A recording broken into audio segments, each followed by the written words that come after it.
এই ভিডিওতে দেখিয়ে দিব আপনারা আপনাদের জন্ম নিবন্ধনের অনলাইন কপি কিভাবে ডাউনলোড করবেন। অনেক সময় দেখা যাচ্ছে আপনাদের জন্ম নিবন্ধন কার্ডটি আপনাদের প্রয়োজন হয়, কিন্তু আপনাদের কাছে আপনাদের জন্ম নিবন্ধন কার্ডটি থাকে না। তো এক্ষেত্রে আপনাদের যদি অনলাইন কপিটি ডাউনলোড করা থাকে, তাহলে কিন্তু আপনারা সেটা দিয়ে আপনাদের সকল কাজ করতে পারবেন। তো এখন এখান থেকে সর্বপ্রথম আপনারা আপনাদের ফোন থেকে সরাসরি ক্রোম ব্রাউজার অথবা অন্য কোনো ব্রাউজারে চলে আসবেন। তো ব্রাউজারে আসার পরে এই যে দেখতে পাচ্ছেন এখানে সার্চ অপশন আছে।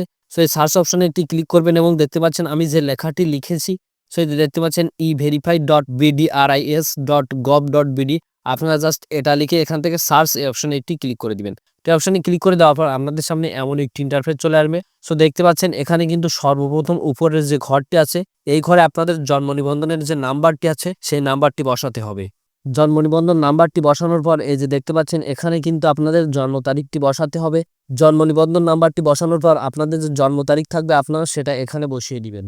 তো জন্ম তারিখ বসিয়ে দেওয়ার পর দেখতে পাচ্ছেন এখানে কিন্তু একটি ক্যাপচা দেওয়া থাকবে। সো এখানে ক্যাপচাটি হচ্ছে এখানে একটি যোগ অথবা গুণ অথবা ভাগ যে কোনো একটি মেয়াদ দেওয়া থাকবে। সো আপনারা সেটার ফলাফল এই অপশনে বসিয়ে দিবেন।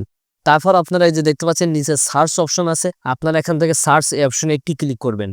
তো সার্চ অপশনে ক্লিক করে দিলেই কিন্তু আপনার জন্ম নিবন্ধনের অনলাইন কপিটি এখানে শো করবে এবং এখানে কিন্তু আপনার জন্ম নিবন্ধনের সকল তথ্য এখানে শো করবে। তো এখন আপনারা ডাউনলোড করার জন্য দেখতে পাচ্ছেন উপরে কিন্তু 3 ডট অপশন আছে, এই 3 ডট অপশনে একটি ক্লিক করে দিবেন এবং এখন এখান থেকে এই যে শেয়ার বলে যে আইকনটি আছে অথবা শেয়ার যে অপশনটি আছে, আপনারা এখান থেকে শেয়ার এই অপশনে একটি ক্লিক করবেন। তো শেয়ার অপশনে ক্লিক করে দেওয়ার পর দেখতে পাচ্ছেন এখানে কিন্তু প্রিন্টের একটি অপশন আছে, আপনারা এখান থেকে প্রিন্ট এই অপশনে একটি ক্লিক করবেন। তো প্রিন্ট অপশনে ক্লিক করে দিলাম। তো প্রিন্ট অপশনে ক্লিক করে দেওয়ার পর দেখতে পাচ্ছেন এখানে কিন্তু প্রিন্ট হওয়ার একটি অপশন এসেছে।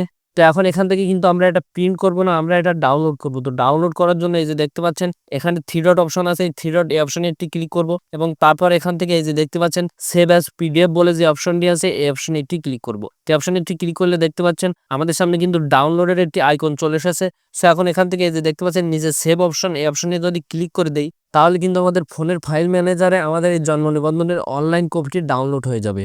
তো আশা করি আপনারা বুঝতে পেরেছেন কিভাবে আপনারা আপনাদের জন্ম নিবন্ধনের অনলাইন কপি ডাউনলোড করবেন আপনাদের হাতে থাকা মোবাইল ফোনটির মাধ্যমে। তো যদি ভিডিওটি ভালো লেগে থাকে অবশ্যই ভিডিওটিতে একটি লাইক করে চ্যানেলটি সাবস্ক্রাইব করবেন। আর আপনারা পরবর্তীতে কি বিষয়ে ভিডিও চান অবশ্যই সেটা কমেন্ট করে জানাবেন। আর আমাদের ফেসবুক পেজের নতুন দর্শক হলে অবশ্যই ফেসবুক পেজে ফলো দিয়ে ভিডিওটিকে শেয়ার করে দিবেন।